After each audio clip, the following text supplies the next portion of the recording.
ঘর ভেঙে চুরমার তৃণমূলের। মমতা বন্দ্যোপাধ্যায়ের হাত ছেড়ে বিজেপি নেতৃত্বাধীন এনডিএ জোটের সঙ্গে জুড়ে যেতে প্রস্তুত তৃণমূলের 20 জন বিদ্রোহী সাংসদ। লোকসভার অধ্যক্ষ ওম বিড়লা এ নিয়ে চিঠিও দিয়েছেন তৃণমূল সাংসদ কাকলি ঘোষ দস্তিদার। একসময়ে যে এনডিএ জোট ছেড়েছিলেন মমতা বন্দ্যোপাধ্যায়, সব ঠিক থাকলে সেই এনডিএর পাশেই বসতে চলেছে তারই দলের বিক্ষুব্ধ সাংসদরা। সব মিলিয়ে তৃণমূলের 20 জন সাংসদের বিদ্রোহ এবং শিবির বদলের জেরে লোকসভায় 300 পেরিয়ে যাচ্ছে বিজেপি নেতৃত্বাধীন এনডিএ জোট। কিন্তু আগামী মাস থেকে শুরু হওয়া সংসদের বাদল অধিবেশনে লোকসভার আসন পুনর্বিন্যাস বিল বা এক দেশ এক ভোট বিল পাশের জন্য প্রয়োজনীয় 2/3 সংখ্যাগরিষ্ঠতা পেতে এখনো অনেকটা পথ পাড়ি দিতে হবে প্রধানমন্ত্রী নরেন্দ্র মোদী সরকারকে। हमारे निर्णय तो देखेगी, लेकिन निर्णय से ज्यादा हमारी नीयत को देखेगी। 2019-এর লোকসভা নির্বাচনে বিজেপি একাই 300-র বেশি আসন পেলেও 2024-এ উল্টে যায় ছবিটা।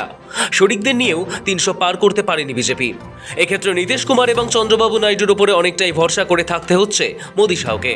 ফলে কেন্দ্রের মসনদে টিকে থাকতে কোনো সমস্যা না হলেও বিল পাশ করাতে গিয়ে ধাক্কা খেতে হচ্ছে বিজেপিকে। সংবিধান সংশোধনী বিল পাশ করাতে লোকসভার 2/3 সদস্যের সমর্থন প্রয়োজন হয়। সেই সংখ্যা নেই বিজেপি তথা এনডিএর হাতে।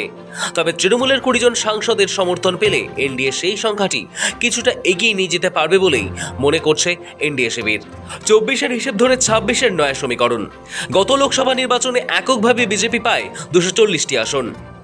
এর সঙ্গে রয়েছে তেলেগু দেশম পার্টির 16 সাংসদ, জেডিইউ এর 12 সাংসদ, শিবসেনা শিন্ডে শিবিরের 7 সাংসদ, এলজেপি রামবিলাস শিবিরের 5 সাংসদ, জেডিএস এর 2 সাংসদ, জনসেনা পার্টির 2 সাংসদ, আরএলডির 2 সাংসদ, এনসিপি অজিত পাওয়ার গোষ্ঠীর 1 সাংসদ, আপনা দলের 1 সাংসদ, অসম গণপরিষদের 1 সাংসদ, আজসুর 1 সাংসদ, হিন্দুস্তানি আওয়াম মোর্চার 1 সাংসদ এবং সিকিম ক্রান্তিকারী মোর্চার 1 সাংসদ। সব মিলিয়ে বিজেপি নেতৃত্বাধীন এনডিএর বর্তমানে লোকসভায় 292 জন সাংসদ রয়েছে।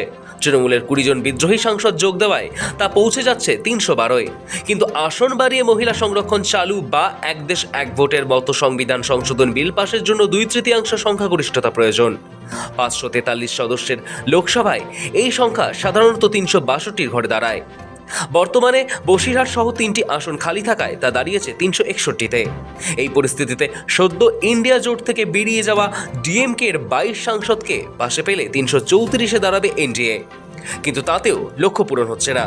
তাই মিশন কমপ্লিট করতে আগামী দিনে আরও বেশ কয়েকজন বিধায়ককে নিজেদের দলে টানতে পারে বিজেপি। সেক্ষেত্রে কংগ্রেস, উদ্ধব ঠাকরে শিবির, শরদ পাওয়ার শিবিরে থাকা সাংসদরা নজরে রয়েছে বলে খবর। এমনকি তৃণমূলের রাজ্যসভাতেও অপারেশন লোটাস হতে পারে বলে জোর জল্পনা। ব্যুরো রিপোর্ট, সময়, কলকাতা।